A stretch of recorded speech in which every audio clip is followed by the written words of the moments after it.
Everyone sees what you appear to be, few experience what you really are.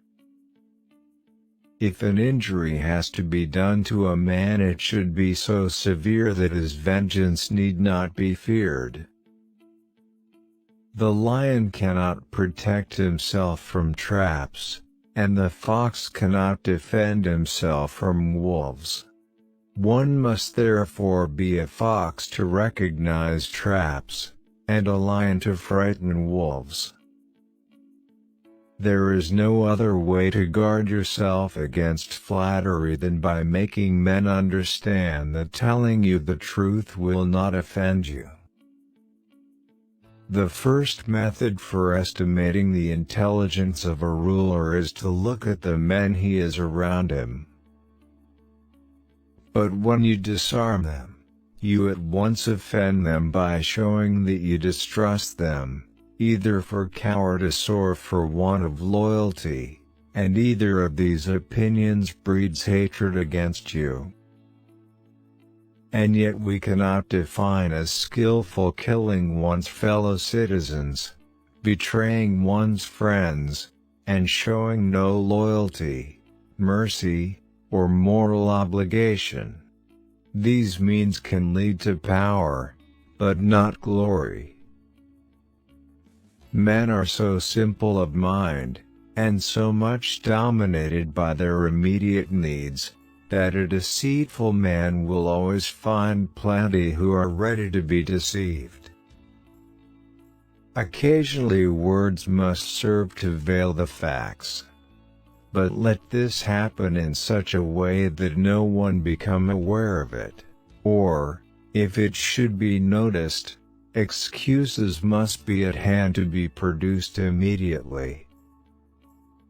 How we live is so different from how we ought to live that he who studies what ought to be done rather than what is done will learn the way to his downfall rather than to his preservation.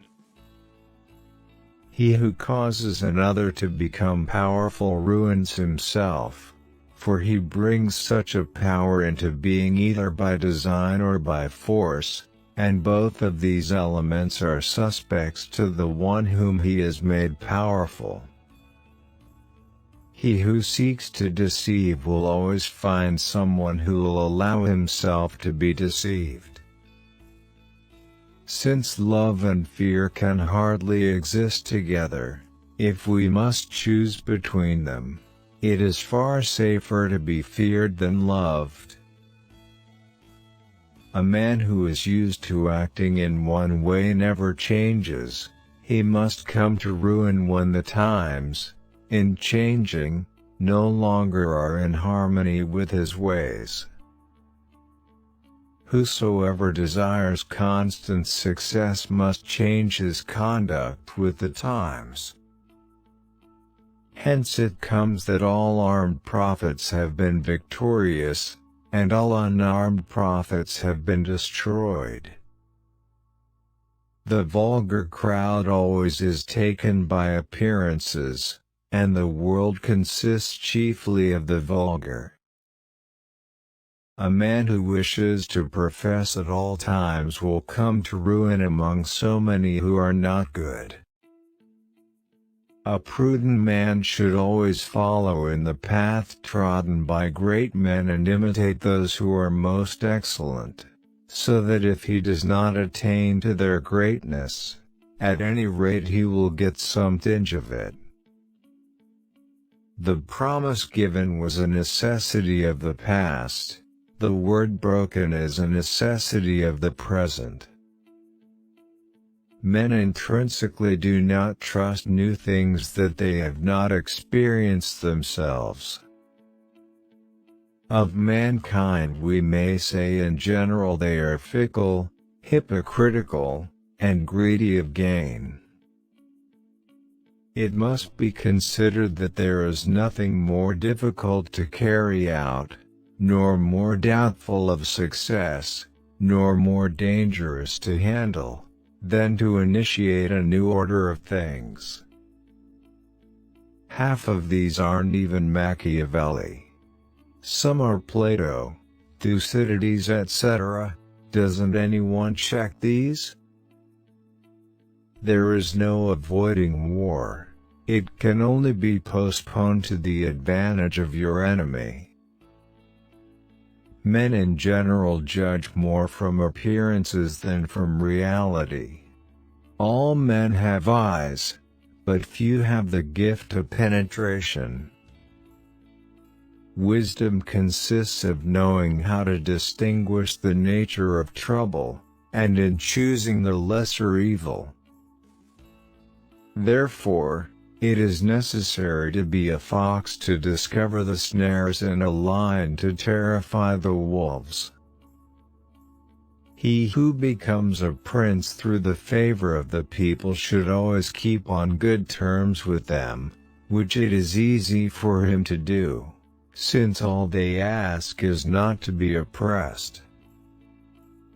In conclusion, the arms of others either fall from your back, or they weigh you down, or they bind you fast.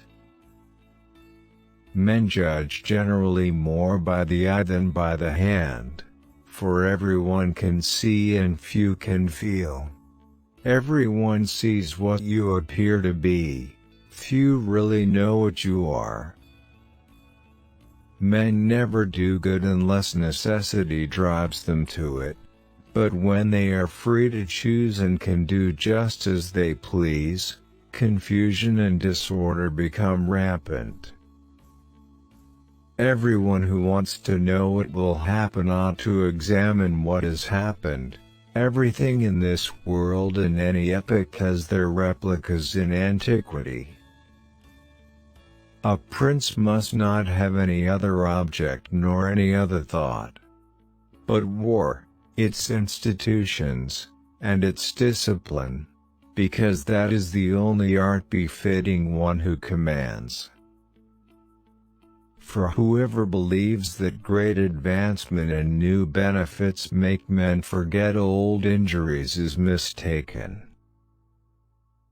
My view is that it is desirable to be both loved and feared, but it is difficult to achieve both, and, if one of them has to be lacking, it is much safer to be feared than loved. One should never fall in the belief that you can find someone to pick you up. The new ruler must determine all the injuries that he will need to inflict. He must inflict them once and for all. Men should be either treated generously or destroyed, because they take revenge for slight injuries, for heavy ones they cannot. Men sooner forget the death of their father than the loss of their patrimony. I hold strongly to this, that it is better to be impetuous than circumspect, because fortune is a woman, and if she is to be submissive it is necessary to beat and coerce her.